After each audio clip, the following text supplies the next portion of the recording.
बिहार में एक के बाद एक गिरते पुलों पर अब सियासत भी तेज हो गई है। शहर को गांव और गांव को कस्बों से जोड़ने वाले ये पुल एक के बाद एक धड़ाधड़ गिर रहे हैं। कई पुल गिर चुके हैं और कई पुलों की हालत ऐसी है जिन्हें देखकर अंदाजा लगाया जा सकता है कि वो कभी भी गिर सकते हैं। इस बार मोतिहारी से भी एक पुल गिरने की खबर सामने आई, जिसके बाद निशाने पर आई नीतीश सरकार से सवाल पूछे जा रहे हैं कि हादसों के पुलों पर लगाम कब लगेगी। बिहार में बहार है, नीतीश कुमार हैं। बिहार की सियासत में ये नारा नीतीश कुमार के लिए लगाया जाता है और इसके पीछे नीतीश कुमार के बिहार का विकास किए जाने की दलील दी जाती है। लेकिन बिहार में विकास के पुल किस तरह से एक के बाद एक गिर रहे हैं, उसकी तस्वीर एक बार फिर देखिए।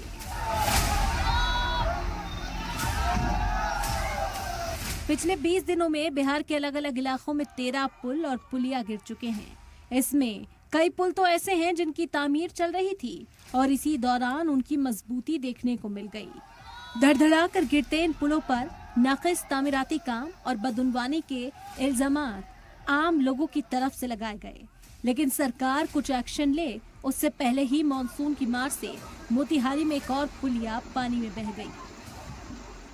बताया गया है कि मोतिहारी में भारी बारिश की वजह से उफान पर आई नदी में 2 पुलिया गिरकर बह गई।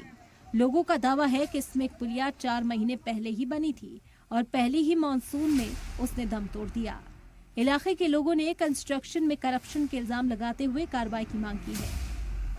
उधर बिहार के बागाहा में भी दर्जनों गांव को जोड़ने वाले पुल गिरने की हालत में नजर आए। हरहा नदी के ऊपर बना ये पुल नदी के पानी में डूबा दिखाई दिया। इलाके के लोगों ने दावा किया कि 6 करोड़ की लागत से इस पुल की तामीर कुछ महीने पहले ही हुई थी, लेकिन अब वो जर्जर हालत में है और जल्द ही इसे ठीक नहीं किया गया तो ये पुल भी बदउनवानी की नजर हो जाएगा। सिर्फ पुल ही नहीं, उसे जोड़ने वाली सड़क भी जर्जर हालत में दिखी।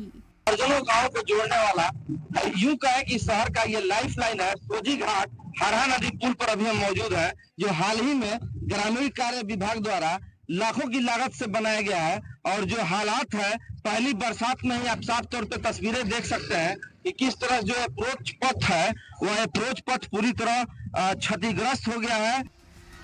बिहार में पिछले कुछ दिनों में पुल और पुलिया गिरने की बात करें तो 7 जुलाई को मोतिहारी में पूर्वी चंपारण में कई गांव को जोड़ने वाली पुलिया गिर गई। 4 जुलाई को सारण में गंडकी नदी पर बना पुल गिर गया। 3 जुलाई को सिवान में तेज बारिश से 3 पुल ढह गए।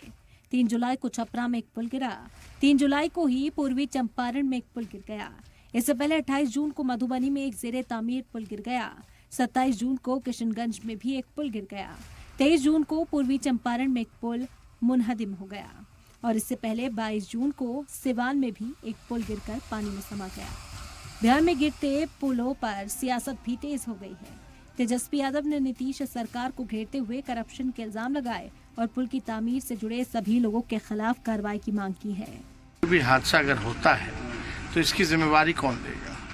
और हमने स्पष्ट रूप से पहले भी कहा था कि ये बहुत ही गंभीर मसला है, गंभीर मामला है। लगातार पुल गिरे जा रहे हैं और इस पे सरकार प्रशासन एकदम चुप्पी साधी हुई है। तेजस्वी के इल्जामात पर मरकजी वजीर गिरिराज सिंह ने भी पलटवार किया और दावा किया कि जो भी कसूरवार होगा उसके खिलाफ कड़ी कार्रवाई होगी।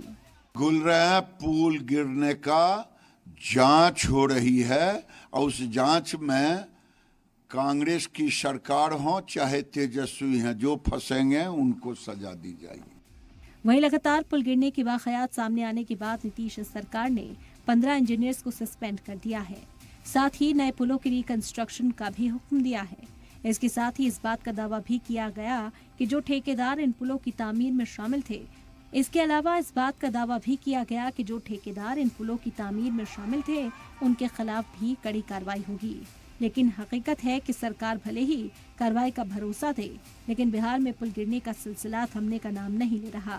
इस मानसून में जितने पुल एक के बाद एक गिरे हैं, उससे न सिर्फ आम लोगों की परेशानियां बढ़ी, बल्कि नीतीश सरकार भी निशाने पर आ गई है।